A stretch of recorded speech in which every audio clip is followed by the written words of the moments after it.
ಸವಿತಾ ಅನ್ನೋರು ಚಿಕ್ಕಗೌಡನಹಳ್ಳಿ ಗ್ರಾಮ ಮಳವಳ್ಳಿ ತಾಲೂಕಿನಲ್ಲಿ ಸಂಜೆ ಸುಮಾರು 6:15ಕ್ಕೆ ವಾಕ್ ಮಾಡಬೇಕಾದ್ರೆ ಯಾರೋ ಒಬ್ಬ ದುಷ್ಕರ್ಮಿಗಳು ಹಿಂದೆ ಬದಿಯಿಂದ ಬಂದು ಅವ್ರದ್ದು 2 ಎಳೆ ಚೈನ್ ಸ್ನ್ಯಾಚ್ ಮಾಡಿರ್ತಾರೆ. ಅದು ಸುಮಾರು 25 ಗ್ರಾಮ್ ಇರುತ್ತೆ ಅಂತ ಹೇಳಿ ಅವರು ಒಂದು ಫಿರ್ಯಾದನ್ನು ನೀಡಿರ್ತಾರೆ. ಇದಕ್ಕೆ ಸಂಬಂಧಿಸಿದಂತೆ ಕಿರ್ಗಾಂವ್ ಪೊಲೀಸ್ ಠಾಣೆಯಲ್ಲಿ ಮೊಕದ್ದಮೆ ನಂಬರ್ 61/25 ಕಲಂ 309/4 BNS ಅಲ್ಲಿ ಪ್ರಕರಣವನ್ನು ದಾಖಲು ಮಾಡಿಕೊಂಡು ಇದಕ್ಕೆ ತಂಡವನ್ನು ರಚಿಸಲಾಗಿರುತ್ತದೆ. ಇದು ಅಡಿಷನಲ್ಸ್ಗೆ ತಿಮ್ಮಯ್ಯ ಹಾಗೂ ಗಂಗಾಧರ ಸ್ವಾಮಿ ಅವರನ್ನ ಒಳಗೊಂಡಂತೆ DSP Yashwant Kumar, CPI Sridhar, PSI Ravikumar, ಸಿಬ್ಬಂದಿಗಳಾದ Riyaz Pasha, ಪ್ರಭು ಸ್ವಾಮಿ, ಲೋಕೇಶ್, ರವಿಕಿರಣ್, ಕಾನ್ಸ್ಟೇಬಲ್ಸ್ಗಳಾದ ಸಿದ್ದರಾಜು, ಶ್ರೀನಿವಾಸ್, ಮಧುಕಿರಣ್, ಶಿವಕುಮಾರ್, ರಫೀಕ್, ನದಾಬ್, ನಾಗೇಶ್, ಬಸವರಾಜು, ಮಹಾದೇವಸ್ವಾಮಿ ಮತ್ತು ನಾಗರಾಜ್ ಅವರನ್ನು ಒಳಗೊಂಡಂತೆ ತಂಡವನ್ನು ರಚಿಸಲಾಗಿದ್ದು, ಇವರು ಆರೋಪಿಗಳಾದ ಸದ್ದಾಂ ಹುಸೇನ್ ಹಾಗೂ ಸೈಯದ್ ಅಯೂಬ್ ಇವರಿಬ್ಬರು ಮೈಸೂರಿನವರಾಗಿರ್ತಾರೆ. ಇವರನ್ನು ದಸ್ತಗಿರಿ ಮಾಡಿ ವಿಚಾರಣೆ ಮಾಡಿದಾಗ ತಿಳಿದು ಬರುತ್ತೆ. ಇವರು ಈಗಾಗಲೇ ಕಿರಿಗಾಂವ್ ಪೊಲೀಸ್ ಠಾಣೆ 61/25 ಅಲ್ಲಿ ಒಂದು ಚೈನ್ ಸ್ನ್ಯಾಚಿಂಗ್ ಮಾಡಿರ್ತಾರೆ ಮತ್ತು ಕಿರಿಗಾಂವ್ ಪೊಲೀಸ್ ಠಾಣೆಯಲ್ಲಿ 88/25 ಮತ್ತು ಇನ್ನೊಂದು 109/25 ಅಲ್ಲಿ HBT ಡೇ ಮಾಡಿರ್ತಾರೆ.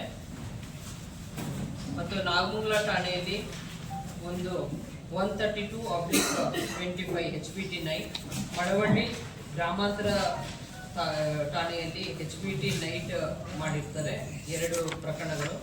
ಮತ್ತು ಮೈಸೂರು ವಿಜಯನಗರ ಠಾಣೆಯಲ್ಲಿ ಒಂದು ಚೈನ್ ಸ್ನ್ಯಾಚಿಂಗ್, ದಾವಣಗೆರೆ ವಿದ್ಯಾನಗರದಲ್ಲಿ ಒಂದು ಚೈನ್ ಸ್ನ್ಯಾಚಿಂಗ್ ಮಾಡಿರ್ತಾರೆ ಅಂತ ತಿಳಿದು ಬರುತ್ತೆ. ಒಟ್ಟಾರೆಯಾಗಿ 230 ಗ್ರಾಮ್ ಚಿನ್ನ ಮತ್ತು 178 ಗ್ರಾಮ್ ಬೆಳ್ಳಿಯನ್ನು ಇವರಿಂದ ವಶಪಡಿಸಿಕೊಳ್ಳಲಾಗಿದೆ. ಒಟ್ಟು ಅಂದಾಜು 31,98,000 ವರ್ತ್ ಪ್ರಾಪರ್ಟಿನ ನಾವು ಸೀಸ್ ಮಾಡಿರ್ತೀವಿ. ಈಗಾಗಲೇ ಇವರು ಅಕ್ಯೂಸ್ಡ್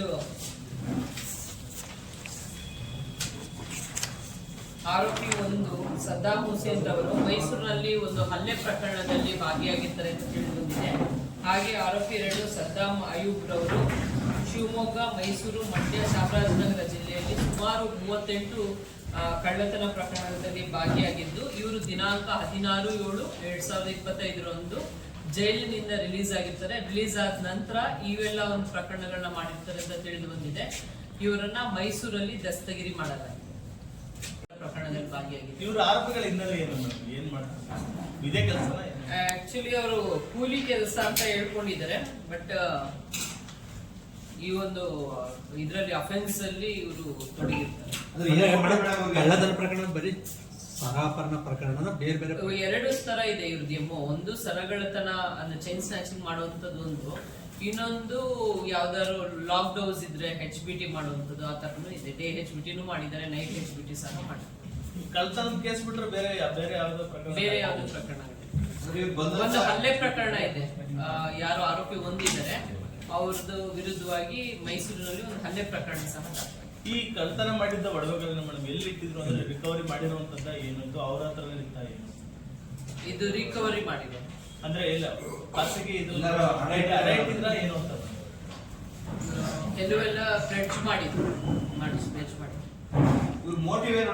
ಕಳ್ಳತನ ಮಾಡಿ ಏನಾರ ಜೂಜಾಡ್ದು ಆ ರೀತಿ ಏನಾರ ಮಾಡ್ತಾ ಇದ್ರೆ ಏನು? ಅವರು ಲೈವ್ಲಿಹುಡ್ಗೆ ಅವರು ಏನಿದೆ ಅವ್ರದ್ದು ಶೋಕಿಗೆ ಆ ತರದ ಕಳ್ಳತನ ಮಾಡಿದ್ರು. ಮದುವೆ ಆಗಿಲ್ಲ ಮೇಡಮ್? ಏನಿದೆ ಮದುವೆ ಆಗಿದೆ.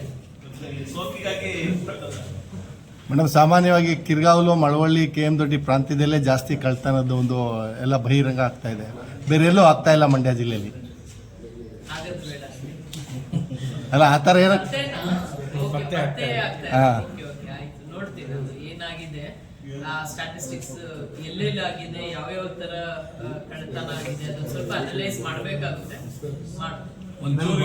ಲೈಫ್ ಸ್ಟೈಲ್ ಬಗ್ಗೆ ಮಾಹಿತಿ ಕೊಡಿ ಮೇಡಮ್.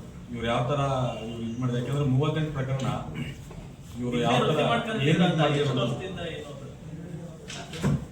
ಎಷ್ಟು ವರ್ಷದಿಂದ 11 ವರ್ಷದಿಂದನೂ ಮಾಡ್ತಾ ಇರ್ತಾರೆ ಕಳ್ಳತನ.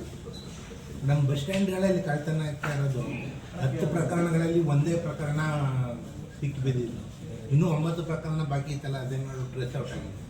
ಇಲ್ಲ, ಟ್ರೇಸ್ ಔಟ್ ಆದ್ರೆ ನಾನೇ ತಿಳಿಸ್ತೀನಿ, ಇನ್ನೂ ಟ್ರೇಸ್ ಔಟ್ ಆಗಿಲ್ಲ. ಮೋರೋವರ್ ಏನೇನು ಪ್ರಕರಣ ಆಗಿದೆ ಅದು ಅನಲೈಸ್ ಮಾಡಬೇಕು, ಎಲ್ಲಿ ಆಗಿದೆ ಮತ್ತೆ ಯಾವ ಸಮಯದಲ್ಲಿ ಇದೆ ಅದು ಸ್ವಲ್ಪ ಅನಲೈಸ್ ಮಾಡಿ ಹಂತ ಹಂತವಾಗಿ ನಾವು ಮಾಡ್ತೀವಿ. ಮೈಸೂರಿಗೆ ಬಸ್ ಸ್ಟ್ಯಾಂಡ್ ಹತ್ತೋ ಜಾಗದಲ್ಲಿ ಮೇಡಮ್ ಯಾವುದೇ CCTV ಕ್ಯಾಮ್ರಾಗಳಿಲ್ಲ, ಮತ್ತೆ ಅಲ್ಲಿ ಯಾವುದೇ ಒಂದು ಭದ್ರತೆ ಯಾವುದೋ ಒಂದು ಇವ್ರು ಮಾಡುವಂಥ ಪೊಲೀಸ್ನವರು ಕೂಡ ಯಾರು ಇರಲ್ಲ ಅಲ್ಲಿ. ಎಲ್ಲಿ ಇಡ್ತಾ ಇದ್ರಿ bus stand? Mandya bus stand, Mysuru bus ಸ್ಟ್ಯಾಂಡಲ್ಲಿ ತುಂಬ ರಶ್ ಆಗುತ್ತೆ ಮೇಡಮ್ ಅಲ್ಲಿ. ಸಿಟಿ ಹಾಂ AB ಆಫೀಸ್ ಇದೆ. ಹಾಂ ನೋಡ್ತೀನಿ ಏನ್ ಮಾಡ್ಬೋದು. ಆಮೇಲೆ ಪಬ್ಲಿಕ್ ಸೇಫ್ಟಿ ಆಕ್ಟ್ ಅಲ್ಲಿ ಸ್ವಲ್ಪ ನಾವು ಇನಿಷಿಯೇಟ್ ಮಾಡ್ತಾ ಇದೀವಿ, ಸ್ವಲ್ಪ ಹೆಚ್ಚಿನ ಒಂದು CC ಕ್ಯಾಮೆರಾವನ್ನು ಅಳವಡಿಸಿದ್ದಾರೆ ಪಬ್ಲಿಕ್ ಸೇಫ್ಟಿ ಆಕ್ಟ್ ಅಲ್ಲಿ. ಮುಂದಿನ ದಿನಗಳಲ್ಲಿ ಅದು ಕ್ರಮ ತಗೊಳ್ಳಿ. ಮೇಡಮ್ ಇವ್ರ ಆರೋಪಿಗಳು ಮೇಡಮ್ ಸರಗಳ್ಳತನ ಮಾಡಿದ